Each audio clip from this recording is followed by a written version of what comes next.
What do you think about kind of social media in fitness? Is it a good thing or a bad thing, or a bit of both? I was going to say, I'm going to sit on the fence here. It probably is a bit of both. Obviously, I use my page to sort of, share as much value as possible. And equally, I know a lot of other coaches, health professionals that are the same. But on the other side, there is a lot of miscommunicated information out there. And, I get it from my clients. Oh, I saw this post on TikTok and they said I should drink XYZ and eat these strange, supplements and everything like that. And, is that going to make me lose weight? And it's so hard because, yeah, I really am going to sit on the fence with this. It depends very much on where you're getting your information from. So I suppose speaking from if you're, someone looking to get into health and fitness, it can be a little bit of a dangerous space, looking on social media because it's very overwhelming and you don't know what's right and what's wrong. And someone can come across as very trustworthy and very knowledgeable, but what they're saying isn't necessarily true or relevant to you.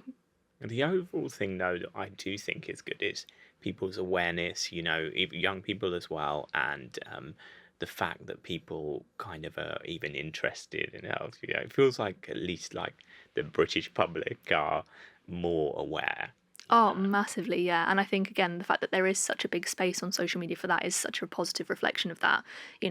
If we take 10, 20 years ago, health and fitness wasn't really spoken about as half as much. It was just like some people went to the gym and you probably called them an exercise freak, but now it's becoming more normal.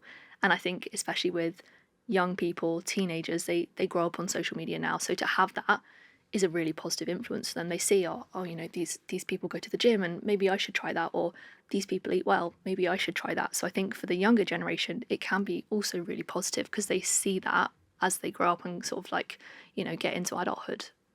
Yeah, and something that really interests me as well is how kind of like the ways of eating changed. And, after the war, people were actually eating fresher food. They would prepare natural food and ingredients. Yeah.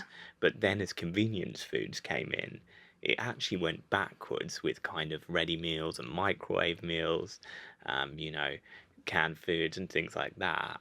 But now I feel like it's coming back to people, even if they're using like a meal prep kit, that's fresh food, Yeah. So it feels like people are becoming more aware about preparing their food, where it's come from, is it locally sourced or organic and things like that. So it feels like people have more awareness of that than they did before, not just, oh, this is convenient.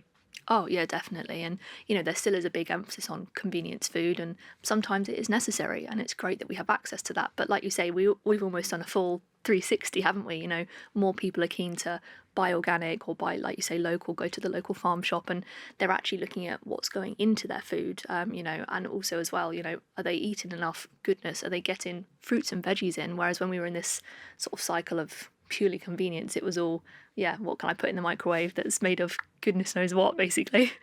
Yeah, some foods, I think, there's actually zero nutrition in certain foods, if you have which you can have once in a while, your pizzas and stuff, which Yeah. are great, but if you have a salad beside it, at least you're getting some vitamins in it as well. Exactly, it's that balance. And this is what I always say to clients.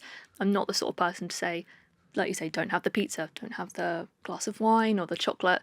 We all like to have these things. They taste great at the end of the day, which can be a little bit annoying, but it's what you have alongside that and, the quantity that you have it in. If you would like to have a little bit of chocolate from time to time, have a couple of squares, have it with some fruit. So like you say, with the pizza and the side salad, it's having a little bit of what you like and a little bit of what you need put together. So it's a lot more sustainable as well. Balanced, Exactly, yeah, exactly.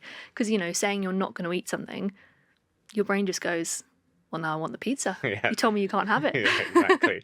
Or it's like, not having the pizza for ages and then you have the massive binge pizza Yeah, exactly. takeaway with Yeah, with all the sides, garlic bread. Yeah, exactly. So if you can have these things in your life in moderation, it means that we don't create this, like you say, restrict and binge cycle, and we create this really nice, healthy relationship with food, which I think is, that's the ultimate goal for most people, but it is hard to achieve and it takes time as well.